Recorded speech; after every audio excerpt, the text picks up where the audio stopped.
ખબરોમાં બન્યા રહેવા માટે બેલ આઇકોન દબાવો અને એબીપી અસ્મિતાને સબસ્ક્રાઇબ કરો. અમદાવાદ શહેરના એવા અનેક વિસ્તાર છે કે જ્યાં અત્યારે પાણીની પારાયણ થઈ છે.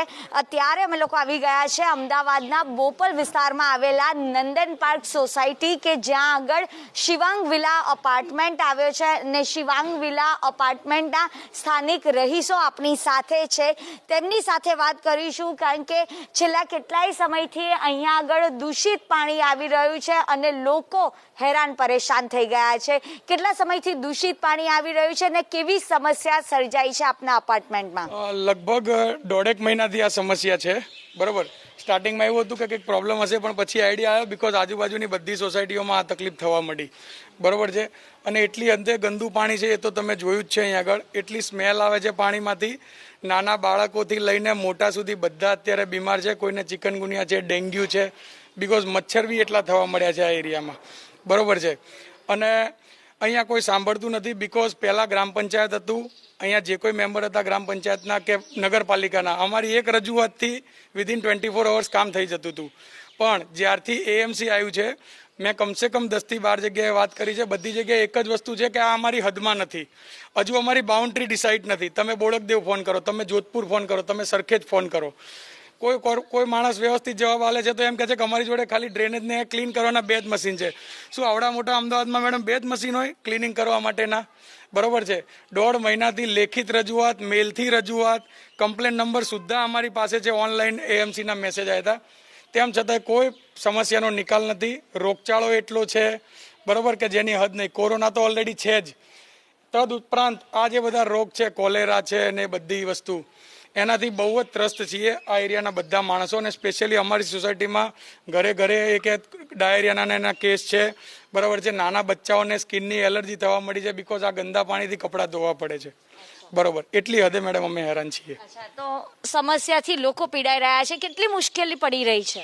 બહુ જ ખરાબ રીતે અત્યારે અમારી હાલત ખરાબ છે. અત્યારે પાણી એટલું બધું ગંદુ છે કે અત્યારે ચામડીના રોગો ચાલુ થઈ ગયા છે. ઓલરેડી 2 જગ્યાએ અમે અત્યારે ટ્રીટમેન્ટ લેવાની ચાલુ કરી દીધી, અને આના હિસાબે પેટમાં દુખાવો અને કોલેરા જેવા રોગો, અન્ય રોગો બી ચાલુ થઈ ગયા છે. અને અત્યારે કોરોનાના હિસાબે ગમે તે દાખલા તરીકે આમાં અંદર મિક્સ થઈ ગયું હોય, 24 કલાક જમ્સ રહેતા હોય કોરોનાના, તો આમાં એ ભૂલથી આવી જાય તો બધાને આમાં પીડિત થઈ જાય. તો આનું ધ્યાન જો નહીં આપે તો કોણ આપશે? નહીં તો અમને ખબર નથી કે અમારે શું કરવું, કે અમારે કઈ જગ્યાએ જવું. અમે જ્યાં જઈએ, જયેશભાઈ લગભગ બધી જગ્યાએ એમણે જોધપુર વોર્ડ, પછી બોડકદેવ વોર્ડ, બધે તપાસ કરી. એકબીજાના માથે ઢોળે છે, કોઈ જવાબદારી લેવા તૈયાર નથી. તો કોઈ જવાબદારી લેવા માટે તૈયાર નથી. મહિલાઓને કેટલી મુશ્કેલી પડે છે કારણ કે છેલ્લા 1.5 મહિનાથી આટલું દૂષિત પાણી આવી રહ્યું છે. તો પીવાનું પાણીની કેવી રીતની વ્યવસ્થા કરો છો આપ? ઘરનું દરેક કામ કરવું પાણી વગર તો અશક્ય જ છે. એટલે પાણી વિના તો કોઈ કામ થઈ જ શકે નહીં. અને મહિલાઓને સૌથી વધારે એનાથી પ્રોબ્લેમ થઈ રહ્યો છે. અને બાળકોની હેલ્થ વધારે મોટો ઇસ્યુ છે.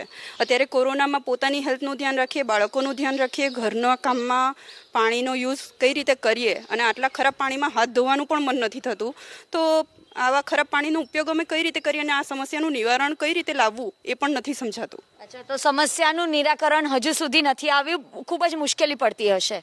અરે મેડમ, એટલી બધી મુશ્કેલી પડે છે ને કે છોકરાઓ નહાવાની સુદ્ધાની બી ના પાડી દે છે અમને, કે અમે લોકો નહીશું નહીં કારણ કે બહુ જ અંદર ગંદી સ્મેલ આવે છે.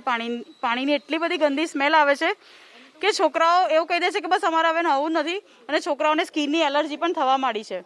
અને બીજી વસ્તુ કે જ્યાં આગળ પણ જઈએ ને તો એ લોકો બાય બાય ચાઇનીઝ કરે અમને.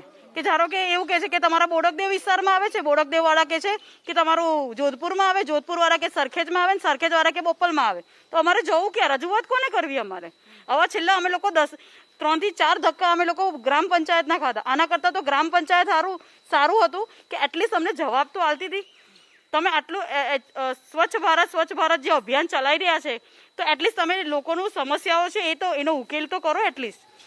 આનાથી વધારે તો હવે અમે એટલા કંટાળી ગયા છે કે હવે શું કરીએ છે અમને લોકોને ખબર નથી. અચ્છા, જે પાણી છે એમાંથી દુર્ગંધ પણ મારી રહી છે. રહેવું ખૂબ જ મુશ્કેલી છે કારણ કે માથું ફાટી જાય એટલી દુર્ગંધ આવી રહી છે. एक्चुअली मैम क्या है कि ऐसा बोला जाता है कि जल ही जीवन है. जल मीन्स पानी. हमारा पानी इतना गंदा आ रहा है 1.5 महीने से. हम लोग बहुत परेशान हो चुके हैं. इतने सारे स्किन प्रॉब्लम हो रहे हैं. बहुत परेशान हो चुके हैं हम, इसलिए हम कंप्लेन कर कर के भी थक गए हैं. इसका कोई सॉल्यूशन निकाला जाए, बस यही रिक्वेस्ट है हमारी. તો ખાસ કરીને રોગના ભરડામાં અહીંયા આગળ લોકો ફસાઈ રહ્યા છે. અનેક વખત રજૂઆત કરવામાં આવી છે, તેમ છતાંય એમની સમસ્યાનું નિરાકરણ નથી આવતું. બેન, કેટલી મુશ્કેલી પડે છે? મુશ્કેલી તો અત્યારે સખત પડી રહી છે અને જે અમારે અત્યારે પાણી આવી રહ્યું છે એ બોર પણ એમસી દ્વારા નવો બનાવેલો છે. જો નવા બોરમાં જ આટલી પ્રોબ્લેમ હોય તો પછી બીજી તો હદ જ કહેવાય ને. આનાથી વધારે શું આપી શકે એ લોકો અમને એમ. અને આટલી કમ્પ્લેનો કરવા છતાં પણ કોઈ સાંભળવાવાળું નથી. અમે અઠવાડિયામાં 3 વખત કમ્પ્લેન કરી, ઓનલાઈન બી કરી, લેખિતમાં કરી, રૂપાણી સાહેબ સુધી અમે કમ્પ્લેન કરી છે, પણ હજી સુધી એનો કોઈ નિકાલ નથી આવ્યો.